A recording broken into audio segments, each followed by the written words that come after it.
अल्हम्दुलिल्लाह अल्हम्दुलिल्लाहि रब्बिल आलमीन वस्सलातु वस्सलामु अला रसूलिहिल करीम व अला आलिहि व अस्हाबिहि अजमईन अम्मा बाद वअऊज़ु बिल्लाहि मिनश शैतानिर रजीम बिस्मिल्लाहिर रहमानिर रहीम शहरु रमज़ानल्लज़ी उन्ज़िला फ़ीहिल क़ुरआन हुदल लिन्नास व बय्यिनातिम मिनल हुदा वल फ़ुरक़ान बिस्मिल्लाहिर्रहमानिर्रहीम रब्बिश्रह ली सदरी व यस्सिर ली अमरी वहलुल उक़दतम मिन लिसानी यफ़क़हू क़ौली। मेरे अज़ीज़ बहनों, दर्स कुरान मजीद में आप सबका तहे दिल से खैर मक़दम है। अस्सलामु अलैकुम व रहमतुल्लाहि व बरकातुहू। कैसे आप सभी लोग? अल्हम्दुलिल्लाह। अल्लाह ताला करे कि आप अच्छे रहें, खुशहाल रहें और दुनिया और आखिरत दोनों में आपको कामयाबी और तरक्की मिले और अच्छी सेहत और ज़िंदगी के साथ आप रमज़ान में दाखिल हो सकें और अल्लाह ताला रमज़ानुल मुबारक में हमारी और आपकी सब की मग़फ़िरत कर दे, आमीन। दर्स कुरान मजीद में कौन सी सूरा चल रही थी? सूरा अंबिया। चलिए गनीमत, अल्हम्दुलिल्लाह, कोई भूला नहीं है। सूरा अंबिया का काफ़ी पोर्शन हम लोग कवर अप कर चुके थे। आप लोगों को याद है कि हम लोगों को आज की साइड से कंटिन्यू करना है? बताइए। आयत नंबर 87 से हम लोगों को कंटिन्यू करना है, लेकिन उससे पहले एक क्विक रिविज़न। तो सूरा अंबिया जैसा कि नाम ही है, इसमें बहुत सारे नबियों के क़सस हैं और आयत नंबर 51 से ये क़सस स्टार्ट होते हैं। आयत नंबर 51 से क़द्र तवील इब्राहीम अलैहिस्सलाम का क़िस्सा मेंशन किया गया है इसमें और बहुत ज़्यादा तफसील के साथ है, तो वो तो आप लोगों को गालिबन याद होगा। और फिर उसके बाद आयत नंबर 74 और 75 में लूत अलैहिस्सलाम का मुख्तसर में ज़िक्र किया गया। फिर उसके बाद आयत नंबर 76 और 77 में सिर्फ 2 आयत में नूह अलैहिस्सलाम के तज़किरे को किया गया कि नूह अलैहिस्सलाम को अल्लाह ताला ने और उनके घर वालों को, घर वालों से मतलब आपको बताया गया था ना कि कौन मुराद होते हैं। तो अल्लाह ताला ने नूह अलैहिस्सलाम को किस तरह से निजात दी और उनके कौम के मुकाबले में जो कि बहुत सरकश और बहुत हर धर्म थी, किस तरह से उनकी मदद की और अल्टीमेटली क्या हुआ कि उनकी कौम को अल्लाह ताला ने गर्क़ाब कर दिया।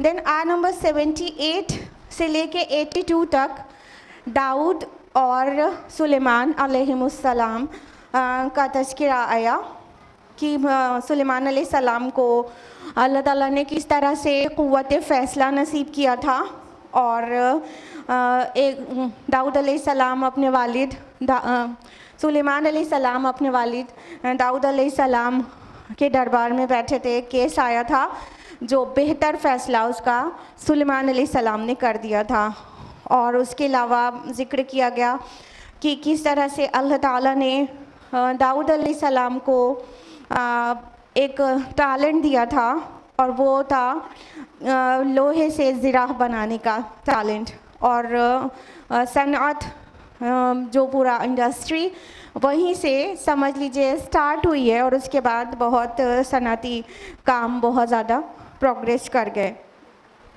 फिर उसके बाद आयत नंबर 81 में सुलेमान अलैहिस्सलाम का ज़िक्र है कि अल्लाह ताला ने हवाओं को उनके लिए मुसख्खर कर दिया था और वो हवाएं उनकी मर्ज़ी से चलती थीं, या यूँ कहे कि वो हवाएं उनके मुआफ़िक चलती थीं जैसा उन्हें ज़रूरत होती थी।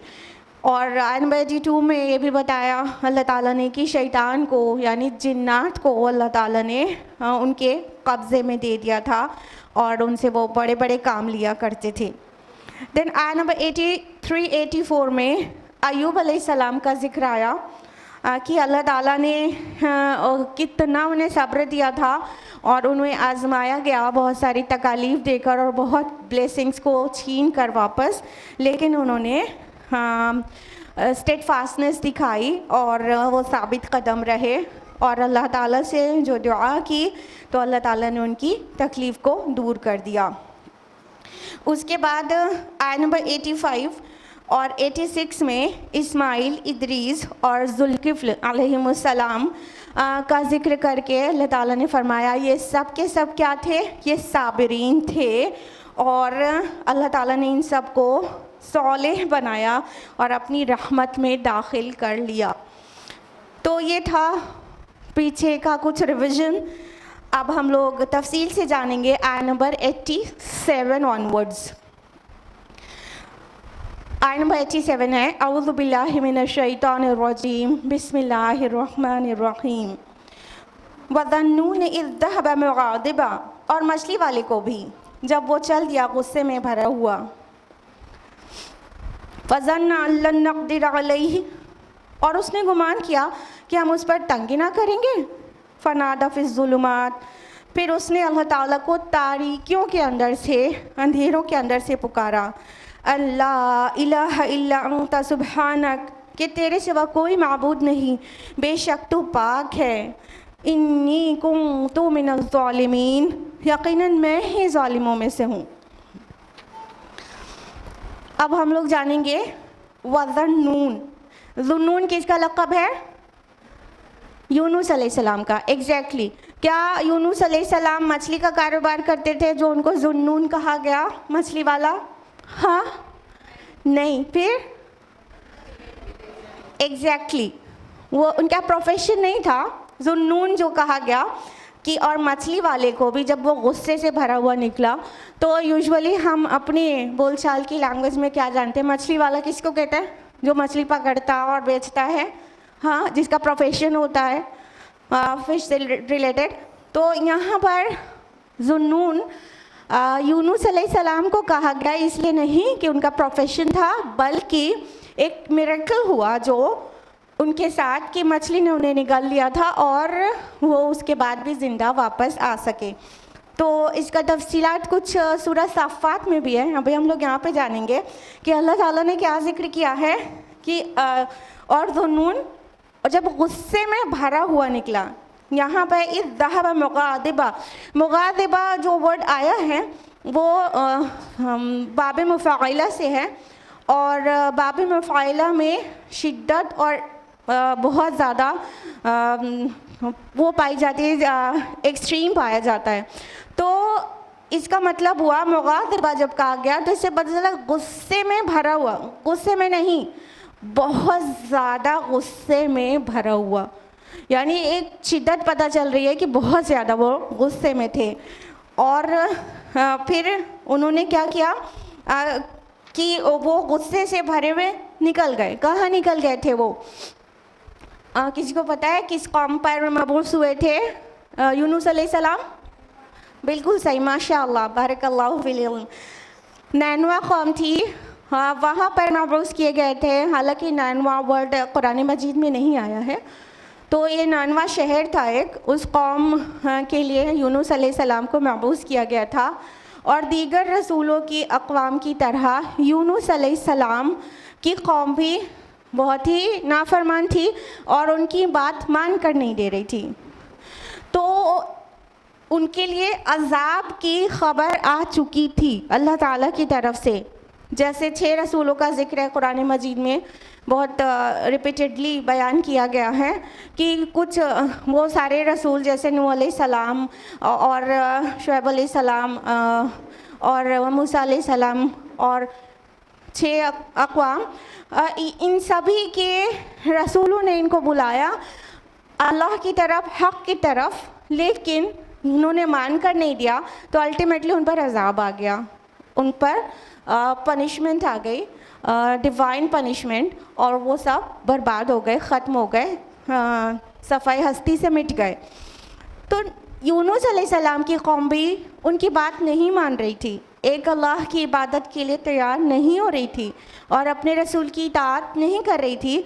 तो फिर उन पर अज़ाब की ख़बर आ चुकी थी। जैसे दीगर अक़वाम में अल्लाह ताला अपने रसूल के ज़रिए ख़बर पहुँचा देता है कि नहीं मानेंगे तो सो एंड सो डे पर उन पर अज़ाब आ जाएगा, पनिशमेंट उनके पास आ जाएगी, डिवाइन पनिशमेंट। लेकिन यूनुस अलैहिस्सलाम की कौम को डरा दिया गया, सब कर दिया गया, नहीं मान रहे थे। तो यूनुस अलैहिस्सलाम अल्लाह ताला की तरफ से हिजरत की इंडिकेशन आने से पहले पहले कौम से नाराज़ होकर बस्ती से निकल गए। और रसूलों का क्या काम होता है कि हर एक कदम अल्लाह के हुक्म पर ही उठाएं, यहाँ तक कि हिजरत के लिए जब तक हुक्म ना आ जाए हिजरत नहीं करें।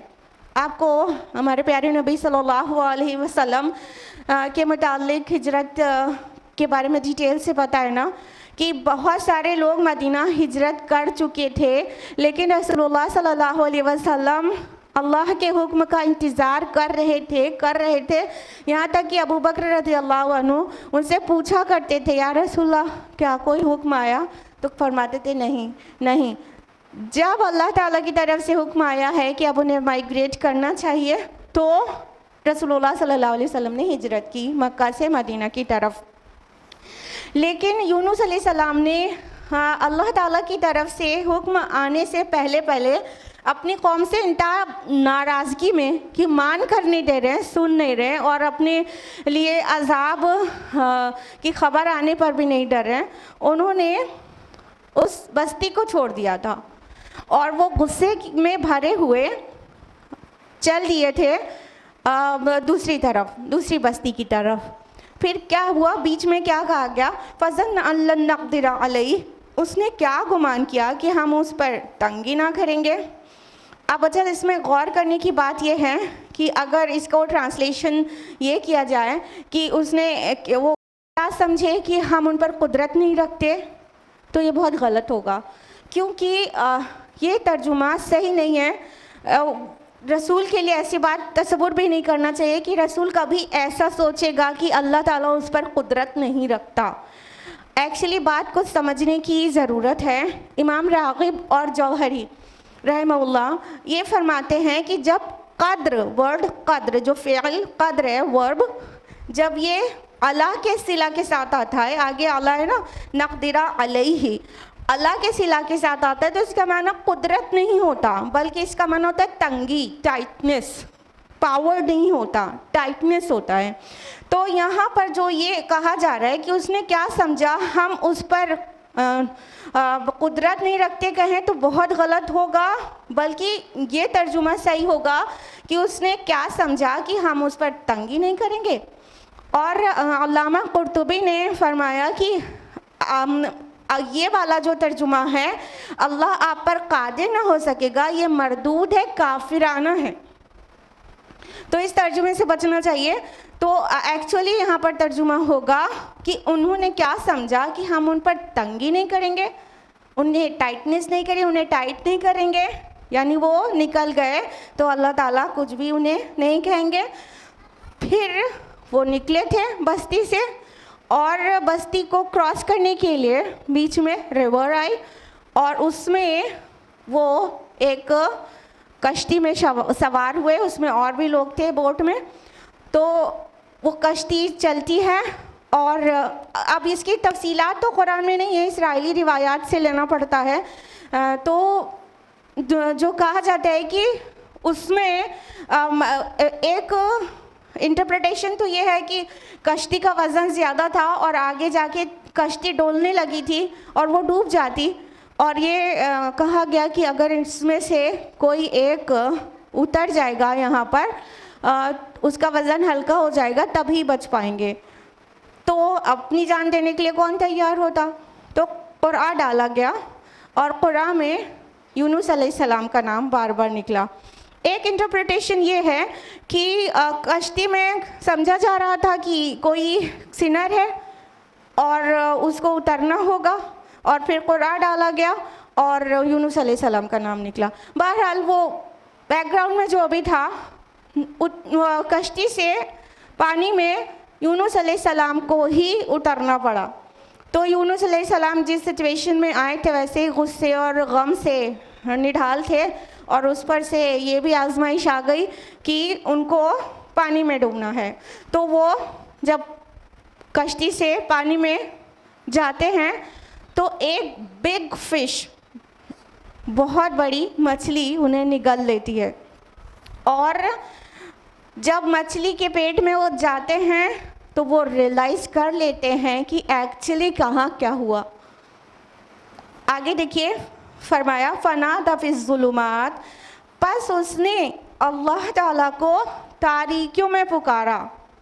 इन द डार्कनेसेस, जुलुमात वर्ड आया है, जुल्मत की जमा है। जुल्मत मीन्स डार्कनेस होती है ना, अंधेरा, और ये प्लूरल है, जुलुमात, मेनी डार्कनेसेस, अंधेरों में से पुकारा। कितने अंधेरे थे वहाँ पर, क्या पता रात भी हो।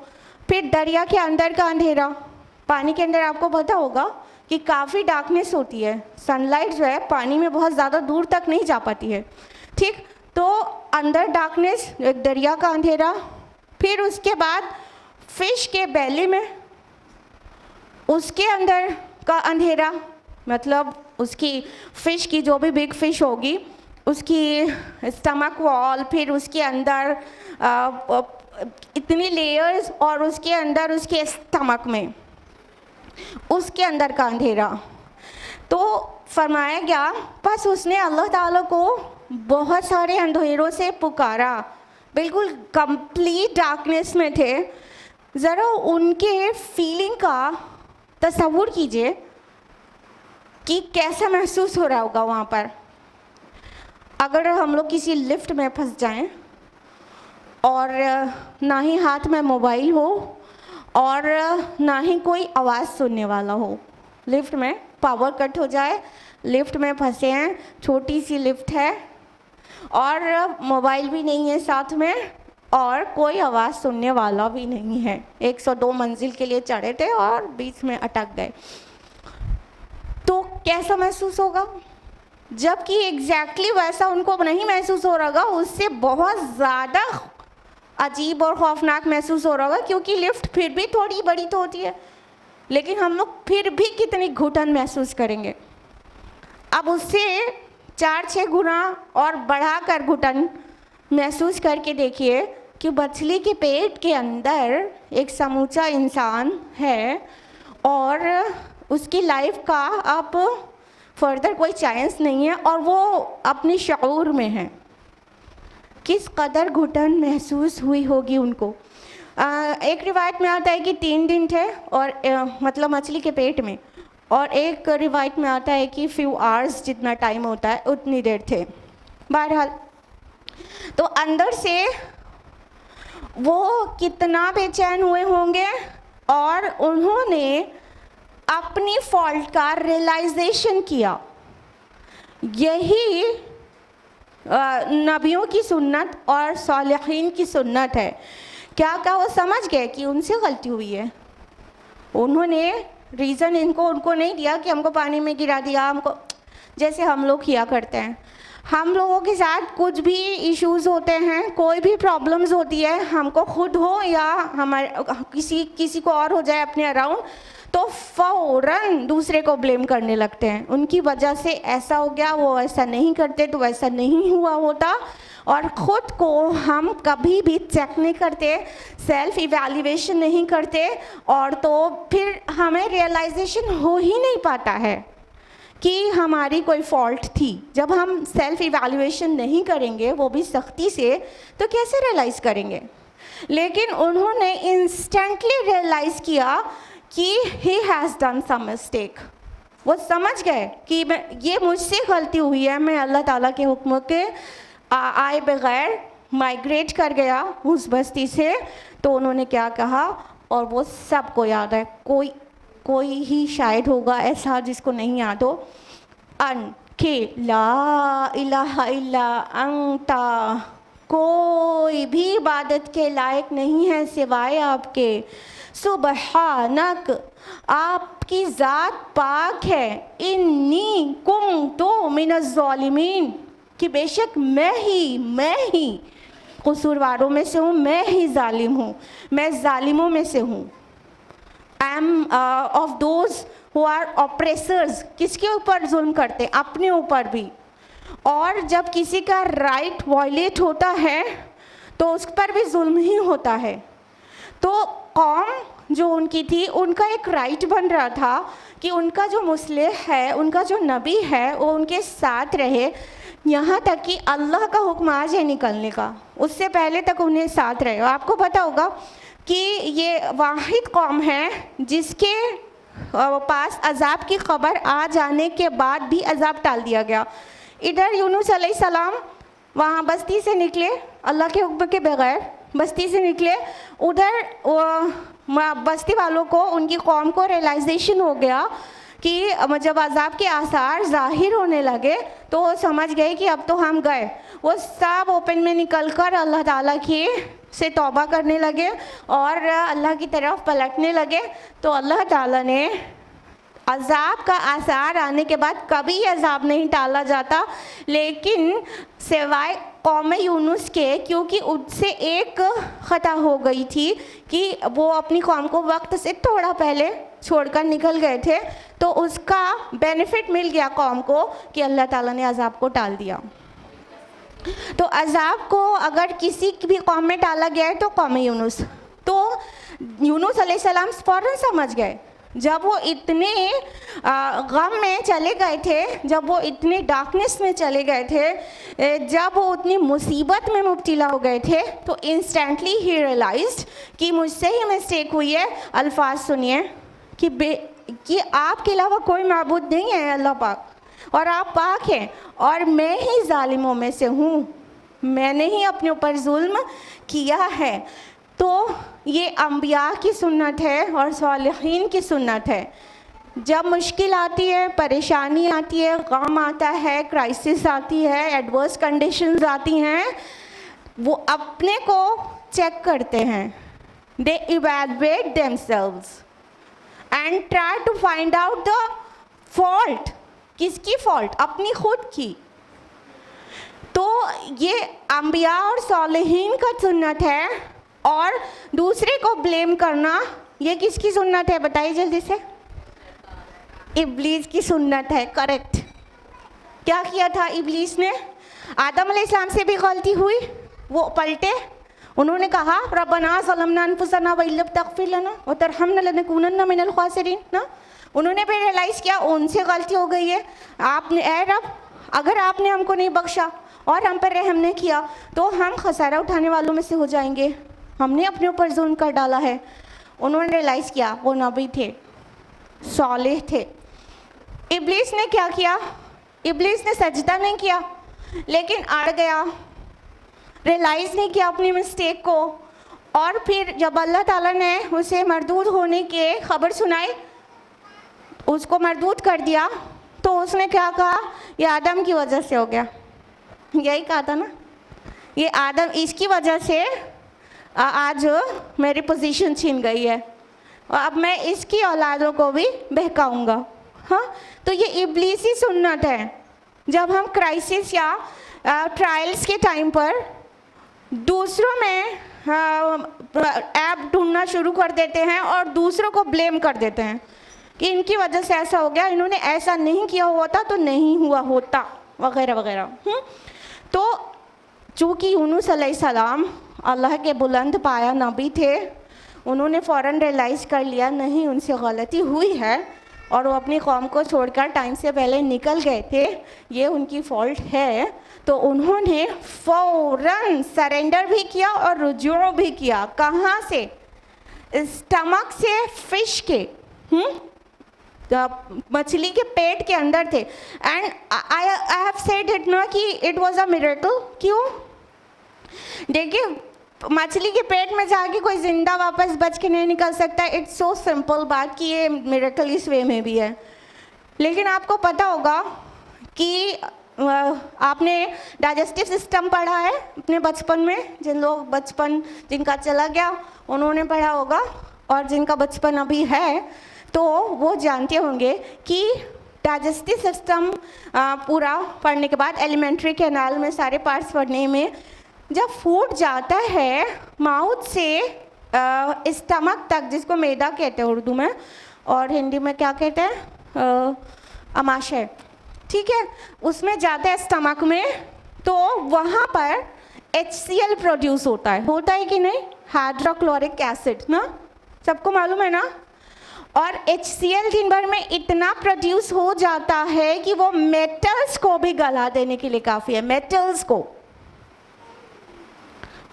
तो इतना हाई एसिड, जब भी फूड अंदर जाएगा चाहे छोटा सा पार्टिकल भी जाए तो HCl प्रोड्यूस होगा ही होगा उसको एसिडिक मीडियम देने के लिए।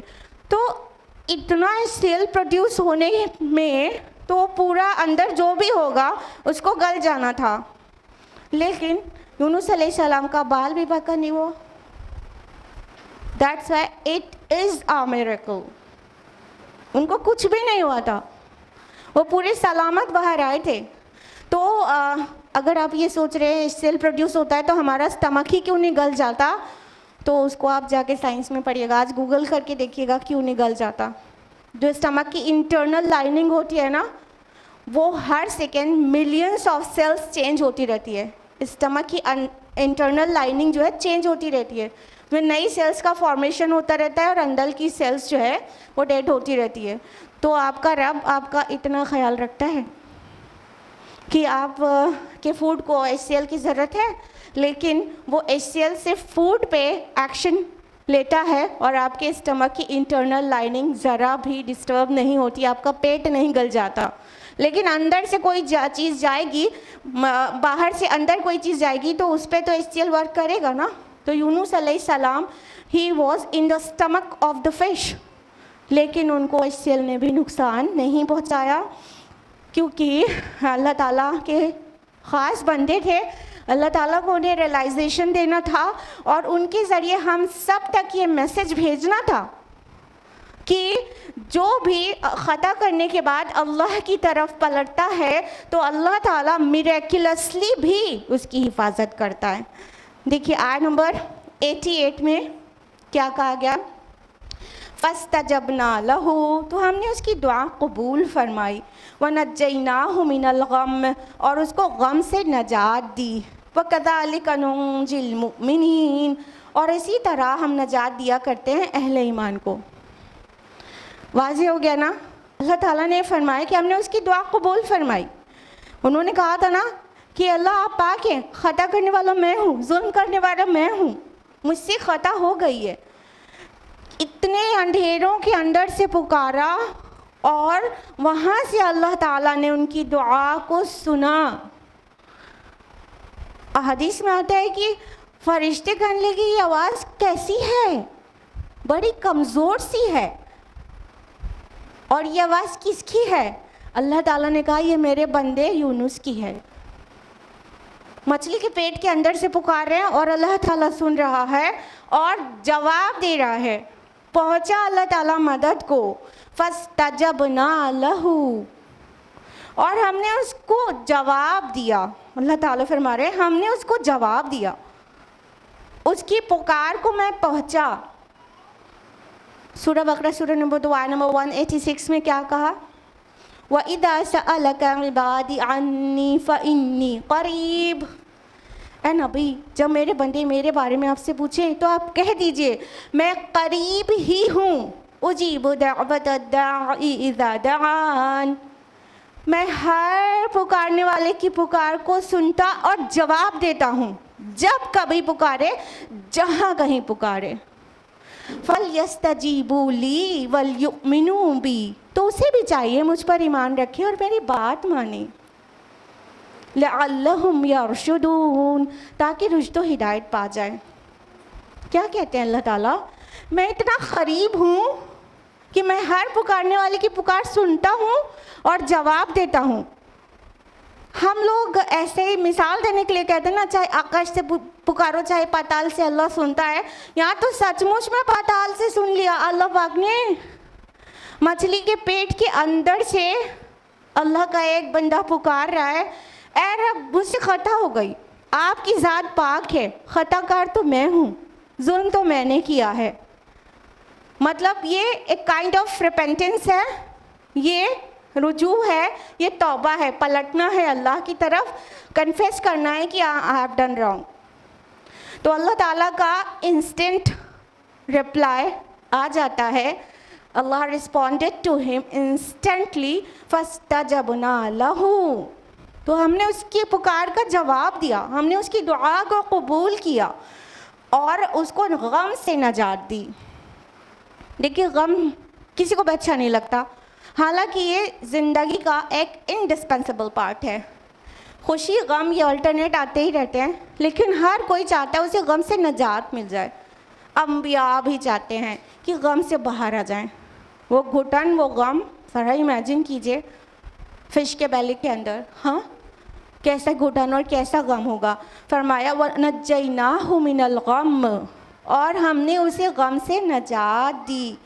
वकज़ालिका नुंजिल मुमिनीन, और हम इसी तरह नजात दिया करते हैं अहले ईमान को।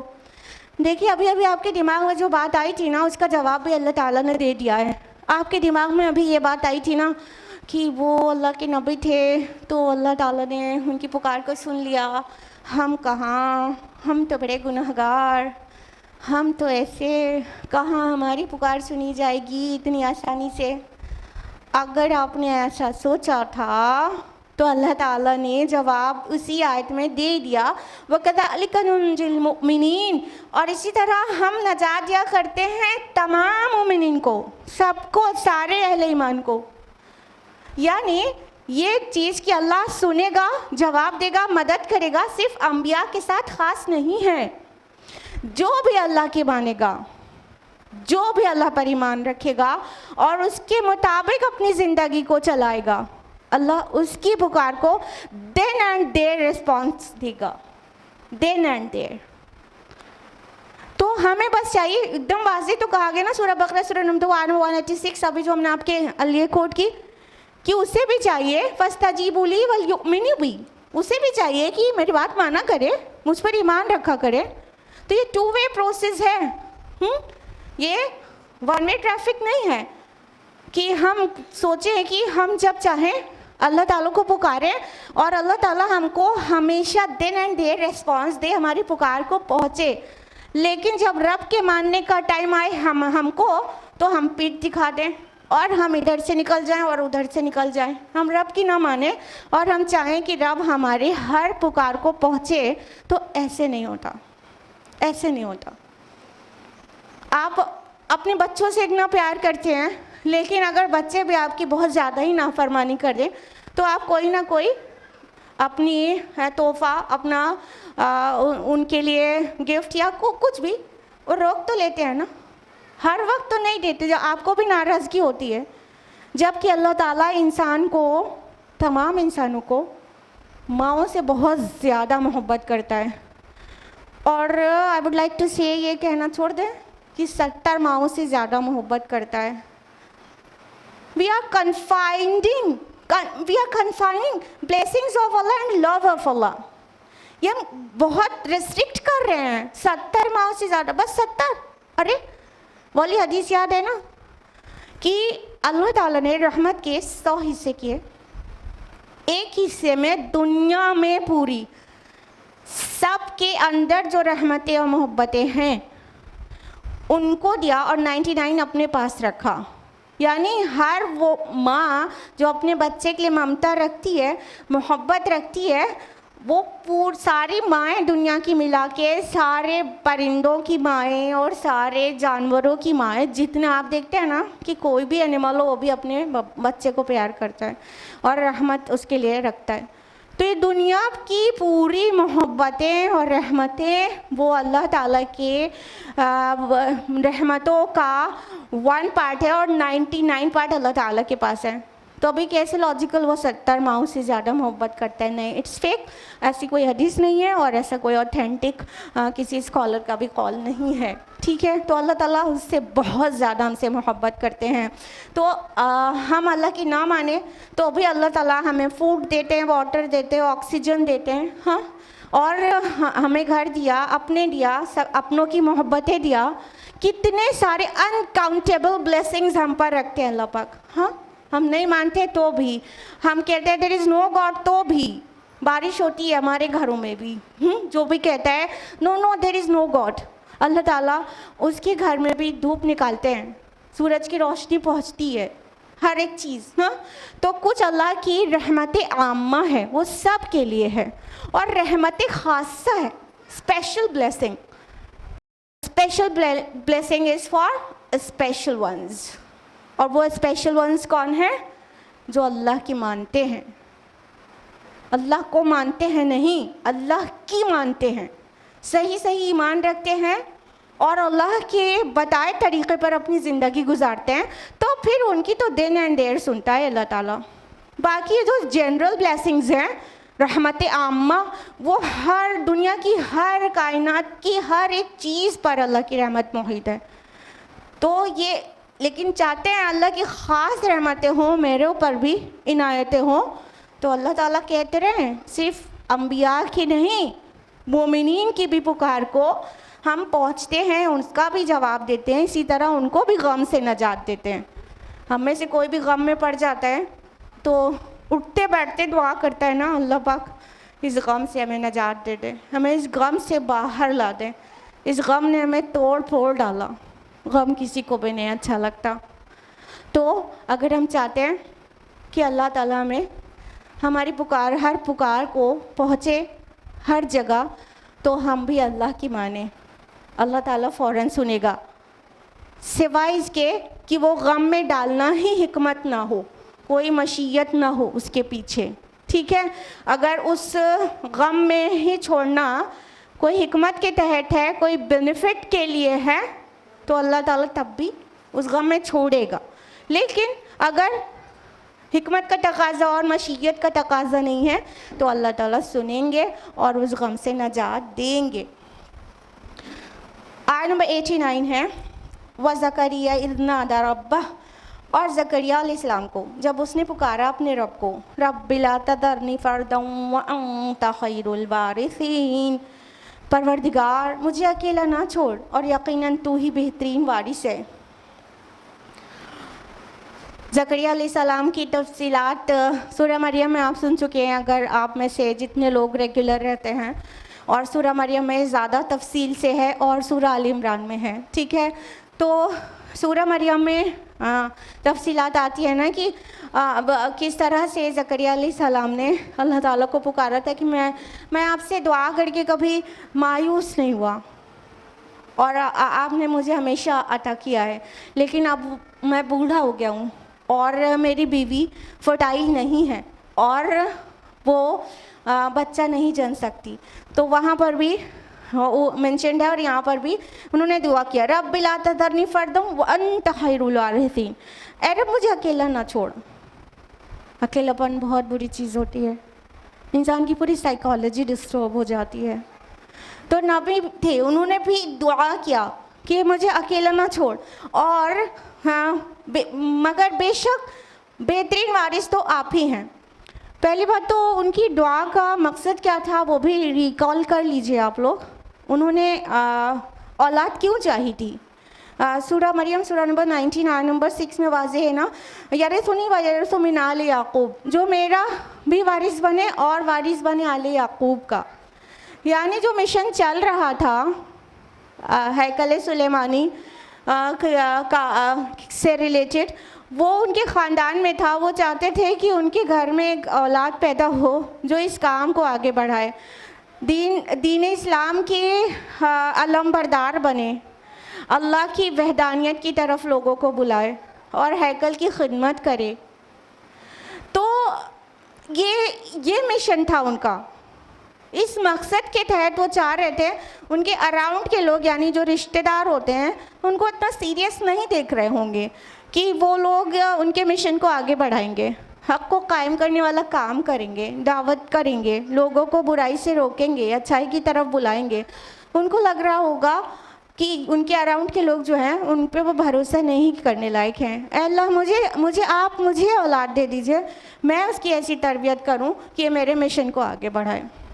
तो उन्होंने दुआ कर डाला कि हे परवरदिगार मुझे अकेला ना छोड़, अकेला ना छोड़, मतलब उनके मिशन में उनको अकेला ना छोड़े और उनको औलाद नसीब कर दें। व अंता खैरुल वारिसीन, लेकिन सबसे बेहतर वारिस तो आप ही हैं। कहने का मतलब ये जो मादी वारिस मांग रहे थे ना, ये तो एक दुनियावी मिशन के लिए था, वो मिशन दीन के लिए था, लेकिन वो ज़ाहिरी मिशन था। एक्चुअल में वारिस कौन है? अल्लाह ताला ही है, और तमाम वारिसीन से बेहतर वारिस है। अपनी औलाद की परवरिश, तरबियत और मेहनतें उसके ऊपर जो की जाती हैं ना, वो भी इस नियत से नहीं करना चाहिए कि ये मेरे बुढ़ापे की लाठी बने, ये जब मैं बूढ़ा हो जाऊँ, बूढ़ी हो जाऊँ, तो ये मुझे वैसे ही सपोर्ट करे ताकि मेरा बुढ़ापे का एक आसरा हो जाए। इसलिए नहीं बच्चे पालना चाहिए, और रातें जो जागना है और मेहनतें करना है और उन्हें दवा इलाज देना है और उन्हें तालीम देना है, इसलिए नहीं दिया जाता। अल्लाह की तरफ से ये राइट है, औलाद का हक़ है कि वालिदैन उनको प्रोटेक्ट करें, उनकी परवरिश, तरबियत, अपब्रिंगिंग और सारी चीज़ें करें, वो उनका हक़ है। तो अल्लाह की तरफ से जो हुक्म है, उस हुक्म की फरमाबरदारी में औलाद को पालें, और इसलिए नहीं कि ये मेरा वारिस है और ये मेरा बुढ़ापे की लाठी है। आपने देखा होगा कि कुछ औलाद, इवन नेक माँ बाप की, कुछ बच्चे ऐसे होते हैं कि बड़े होने के बाद वो ऐसे निकल जाते हैं कि वालिदैन को समटाइम्स कहना पड़ जाता है, इससे तो अच्छा अल्लाह ने बे औलाद रखा होता। ऐसी भी औलाद होती है ना? क्या उनकी माँ ने उनकी मालिश नहीं की होती है? क्या उन्हें दूध नहीं पिलाया होता है? क्या उन्हें खाना नहीं खिलाया होता है? क्या उसके लिए धूप, गर्मी, सर्दी बर्दाश्त नहीं की होती है? क्या उनके लिए कुर्बानी नहीं दी होती है? उस बच्चे के लिए जो बड़े होने के बाद इतना परेशान कुन रहता है, अपने वालिदैन को इतना ट्रबल कॉज करता है, इतना बॉदर करता है कि वालिदैन सोचते हैं कि इससे तो अच्छा है बच्चा ही ना होता हम लोगों के। हाँ, तो ऐसा भी होता है। तो हम आपको क्या रिमाइंड करा रहे हैं कि औलाद की जो परवरिश है और उसकी खिदमत जो करना पड़ता है माँ की तरह आपको, वो इसलिए नहीं करना चाहिए कि ये मेरा बुढ़ापे में साथ देगा, वो ना दे तो। यानी ट्रस्ट अल्लाह के अलावा किसी पे नहीं करना चाहिए, किसी पे नहीं करना चाहिए, किसी पर भी नहीं करना चाहिए। तवक्कुल सिर्फ और सिर्फ अल्लाह पे करना चाहिए। अल्लाह से उम्मीद रखना चाहिए, अल्लाह पर भरोसा रखना चाहिए कि वो मेरे बुढ़ापे का सहारा होगा। जिसने मुझे जवानी में पाला, मुझे बचपन में रिसोर्सेज नसीब किए, जवानी में किए, बुढ़ापे में भी देगा। और औलाद के लिए जितनी तकलीफ़ें बर्दाश्त कर रहे हैं, जितनी कुर्बानियाँ दे रहे हैं, वो तो अल्लाह के हुक्म पर दे रहे हैं, हमें इनसे रिटर्न नहीं चाहिए। अब ये बहुत खूबसूरत बात है कि अल्लाह ताला ने उनको रिटर्न देने के लिए औलाद को पाबंद किया है कि अनिश्कुरली वले वालिदै, कि हमने उसको हुक्म दिया कि वो मेरा शुक्रगुजार बने और अपने वालिदैन का। तो ये औलाद का फ़र्ज़ है कि वालिदैन की शुक्रगुजारी करे, खिदमत करे, उनकी हम केयर करे और हर तरह से उनका ख्याल रखें। ये औलाद का फ़र्ज़ है, अल्लाह ताला ने उन्हें बाउंड किया है कि वो करें। लेकिन माँ बाप को अपने फ़र्ज़ की अदायगी किसी रिटर्न मिलने के लिए नहीं करना चाहिए। ये देखिए कहाँ, यहाँ से नबी की सुन्नत का क्या पता चल रहा है कि ज़करिया अलैहिस्सलाम अल्लाह ताला को पुकार रहे हैं कि उन्हें औलाद चाहिए, लेकिन उसी वक्त साथ में ये भी कह रहे हैं कि बेहतरीन वारिस तो आप हैं, भरोसा तो आप पर ही है, हर चीज़ का रिटर्न आपकी तरफ है। कभी औलाद पैदा होती है, मर भी जाती है, हाँ, कभी जिंदा रह के भी वो नाफरमान निकल जाती है, मुसीबत की वजह बन जाती है। तो ये सारी चीज़ें क्या बता रही हैं कि भरोसे के लायक कोई ज़ात है तो अल्लाह की ज़ात है। तो ज़करिया अलैहिस्सलाम ने कहा अंत खैरुल वारिसीन, तमाम वारिसों में बेहतरीन वारिस तो आप हैं। इससे क्या पता चल रहा है? यही ना कि भरोसा, ट्रस्ट, तवक्कुल सिर्फ और सिर्फ अल्लाह पर करना चाहिए। अल्लाह चाहता है तो असबाब पैदा कर देता है। अल्लाह चाहता है, आपने बहुत मेहनत की अपनी औलाद के ऊपर, लेकिन जब तक अल्लाह ना चाहे वो आपकी खिदमत में नहीं मिलेंगे आपको। आजकल देखिए थोड़ा एडवांस ज़माना है, तो बच्चों को बड़ी आला तालीम दिलाते हैं लोग। किसी के 4-4 6-6 बेटे होते हैं, और एक यूएस में है, तो एक यूके में है, तो एक कनाडा में है, सब अपने बीवी बच्चे लेके उसी गांव में, माँ बाप अकेले, कोई उनकी खिदमत करने वाला नहीं, नौकरों के हवाले। दौलत भरी पड़ी है मगर औलाद की खिदमत नसीब नहीं हो रही। बड़ी आला तालीम दी है माशाल्लाह, तालीम के ख़िलाफ़ नहीं है, हम कह रहे हैं उनकी औलाद उनका रिटर्न नहीं बन सकी। उन्होंने अच्छी तालीम दिया, मेहनतें, कितनी कुर्बानियाँ दिया होगा, इतने लायक बच्चे हैं अगर तो, लेकिन क्या है दूसरी कंट्रीज़ या दूसरी सिटीज़ में सेट हो गए, वालिदैन अकेले। हम खुद जानते हैं कई फैमिलीज़ को, खुद इलाहाबाद शहर में कई फैमिलीज़ को जानते हैं जिनके सारे बच्चे दूसरे शहरों में रहते हैं, माँ बाप अकेले रहते हैं, बहुत बड़ा घर है, बहुत शानदार आलीशान, नौकरों के ऊपर रहते हैं वालिदैन। तो जब अल्लाह नहीं चाहेगा तो उनकी सर्विस आपको मिल नहीं सकती। तवक्कुल किस पर होना चाहिए, अभी सोचना पड़ेगा। तवक्कुल किस पर होना चाहिए? सिर्फ और सिर्फ अल्लाह पर, भरोसे के लायक और उस भरोसे को चोट ना पहुंचाने वाला सिर्फ वो है अल्लाह ताला। जब इंसान अल्लाह पर तवक्कुल करता है तो अल्लाह ताला उसे ऐसे नहीं जाने देता, उसके भरोसे को पूरा करता है, उसकी उम्मीद को पूरा करता है। आगे फरमाया आयत नंबर 90 में, फस्तजबना लहू व वहबना लहू यहया व अस्लहना लहू ज़ौजा, और हमने उसकी दुआ कबूल फरमाई और उसे यहया जैसा बेटा अता फरमाया और उसकी बीवी को उसके लिए सेहतमंद बना दिया। इन्नहुम कानू युसारिऊना फिल खैरात व यदऊनना रगबन व रहबा, यकीनन ये लोग जो भलाई के कामों में बहुत जल्दी करते थे और हमें पुकारते थे रग़बत और खौफ से। वकानू लना खाशिईन, और वो सब हमारे सामने आजिज़ी इख्तियार करने वाले थे। तो जब ज़करिया अलैहिस्सलाम ने अपने रब को पुकारा एन बुढ़ापे की हालत में, सूरह मरियम में डिटेल्स है ना कि बुढ़ापे से उनकी हड्डियां अकड़ चुकी थीं, सर से शोला निकला बुढ़ापे का, इतने बूढ़े हो गए थे, सफ़ेद हो गए थे बाल उनके, एक हड्डियां खुश्क होके अकड़ गई थीं, और उनकी बीवी बच्चा जन्ने के लायक नहीं थी, ठीक है, वो इनफर्टाइल थी और वो बूढ़े हो चुके थे, और अल्लाह से मायूस नहीं हुए। बज़ाहिर इंसान देखता है असबाब पर, जो देखता है जिस हिसाब से असबाब है उस हिसाब से दुआ करता है कि अब ये तो मुमकिन नहीं रहा, ये दुआ करो। अल्लाह ताला के लिए कुछ नामुमकिन थोड़ी है। उन्होंने बुढ़ापे में बीवी बांझ है, अल्लाह से दुआ की कि मुझे औलाद दे दे अल्लाह पाक, लेकिन यकीन आप पर है, बेहतरीन वारिस तो आप ही हैं। तो अल्लाह ताला ने उन्हें बुढ़ापे में बेटा नसीब किया। क्या नाम था? यहया अलैहिस्सलाम। अल्लाह ताला ने खुद ये नाम रखा और फरमाया यहया जैसा बेटा, यानी वो भी नबी, वो भी सौलेह, और उनकी बीवी को कहा उनके लिए अच्छा कर दिया।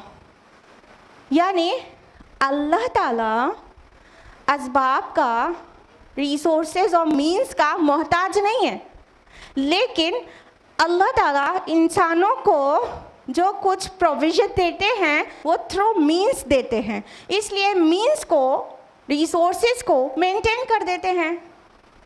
ठीक है, अल्लाह ताला से दुआ किया उन्होंने, बीवी उनके बच्चा जनने लायक नहीं थी, खुद भी बूढ़े हो गए थे, अल्लाह ताला ने सब ठीक ठाक कर दिया और उनको औलाद नसीब कर दी। यानी अल्लाह बाउंड नहीं है मीन्स का, लेकिन इंसान को मीन्स के ज़रिए से ही मिलता है, तो वो जो ज़रिया है, जो असबाब है, उसको अल्लाह मेंटेन कर देते हैं, काम के लायक बना देते हैं। वो कल तक काम के लायक नहीं था, अभी काम के लायक बना देते हैं और हो जाती है चीज़ें। तो फरमाया अल्लाह ताला ने कि और हमने उनकी बीवी को ठीक कर दिया, यानी वो जो जवानी में बांझ थी और बुढ़ापे में ठीक हो गई, सुभान अल्लाह। और फरमाया कि ये लोग जो थे ना, ये सब के सब भलाई के कामों में जल्दी करते थे। अब ये सब प्लूरल का जो सेगा है, इससे मालूम हो रहा है कि इससे पहले जितने अंबिया का जिक्र आया उन सब के लिए कहा गया।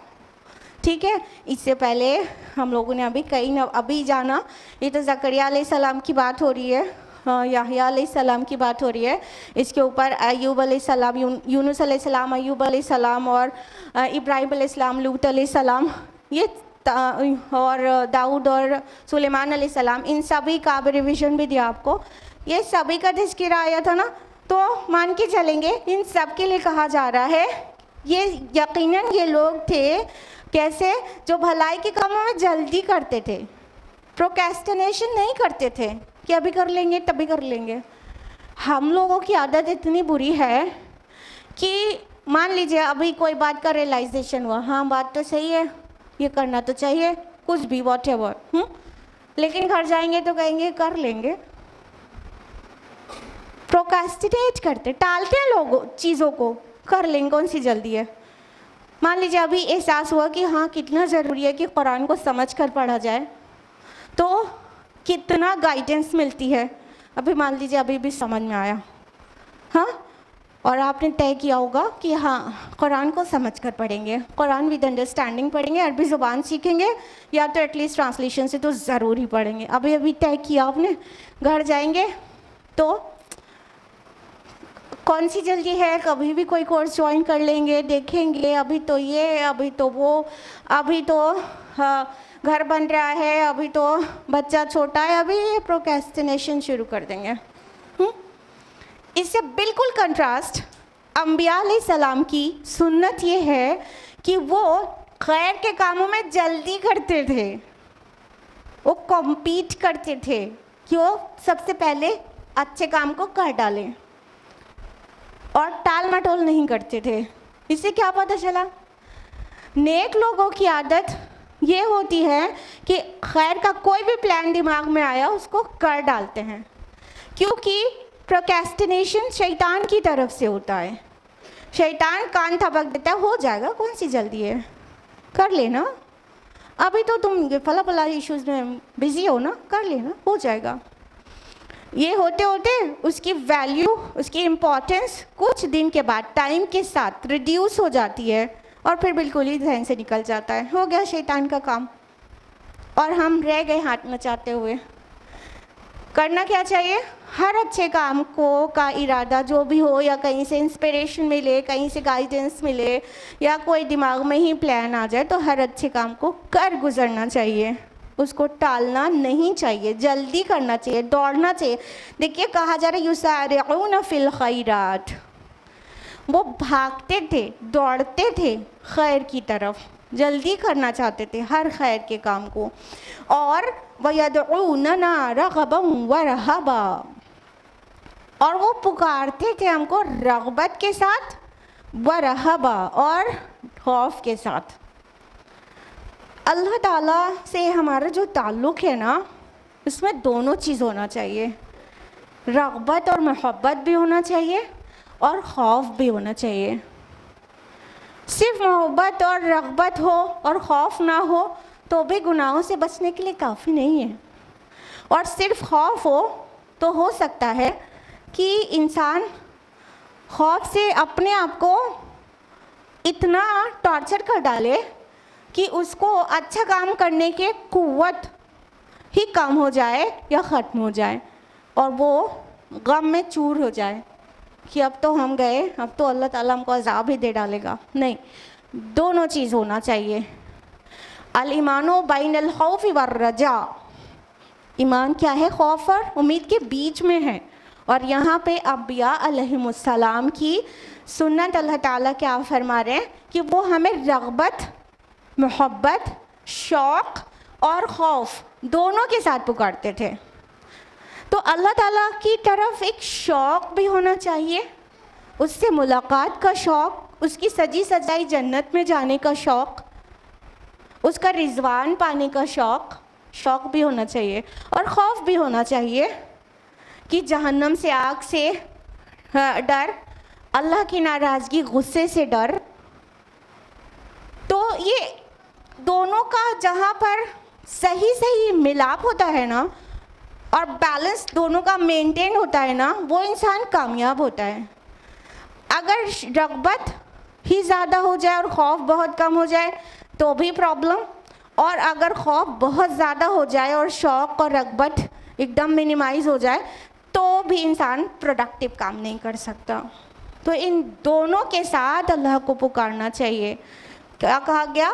वयदऊनना रगबन व रहबा, वो हमें पुकारते थे रगबत, शौक़ और खौफ के साथ, डर के साथ। वकानू लना खाशिईन, और वो सब हमारे सामने आजिज़ी इख्तियार करते थे। यानी इतनी अच्छी अच्छी आदतें थी उनकी, लेकिन उनके अंदर तकब्बुर नहीं था। दे वर नॉट एरोगेंट, वो किब्र नहीं था उनके अंदर कि मैं तो बहुत अच्छा, मैं तो बहुत अच्छे, मेरे तो अमाल बहुत अच्छे। और ना ही एक शायबा बराबर भी शिर्क कि मेरे पास वही आती है तो मुझे भी कुछ समझना चाहिए, मेरे लिए भी नज़र न्याज करना चाहिए, मेरे ऊपर भी चढ़ावे चढ़ाए जाने चाहिए, माज़ल्ला सुम्मा माज़ल्ला। शिर्क का एक शायबा भी नहीं। वो बहुत हम्बल और बहुत ज़्यादा खशियत रखने वाले थे, और उन्होंने कभी अपनी इबादत की तरफ नहीं बुलाया। जितने अम्बिया अलैहिमुस्सलाम थे वो सब अल्लाह की इबादत के लिए बुलाते थे और ख़ुद अल्लाह से बहुत खशियत रखते थे, बहुत ह्यूमिलिटी थी उनके अंदर, और बहुत हम्बल हुआ करते थे, खुसूसन अपनी नमाज़ों के अंदर, जनरली ऑल द टाइम। जब लोगों से मिलते थे तो भी, और जब अल्लाह के आगे खड़े होते थे तो बहुत ही ज़्यादा। तो अल्लाह ताला ने अपने नेक बंदों यानी अम्बिया अलैहिमुस्सलाम की ये सिफ़ात बयान की है। अल्लाह ताला से दुआ है कि अल्लाह ताला इन सभी नेक सिफ़ात को हमारे अंदर भी पैदा फरमा दे और हम सब को आखिरत में कामयाब कर दे और अपना रिज़वान नसीब कर दे। आमीन। हम सभी को अल्लाह पाक कुरान पढ़ने, समझने, गौर व फ़िक्र करने, गौताज़नी करने और अमल करने और दूसरों तक पहुँचाने की तौफ़ीक़ अता फ़रमाए। आमीन। व आख़िर दावाना अल्हम्दुलिल्लाहि रब्बिल आलमीन। वस्सलामु अलैकुम व रहमतुल्लाहि व बरकातुहू।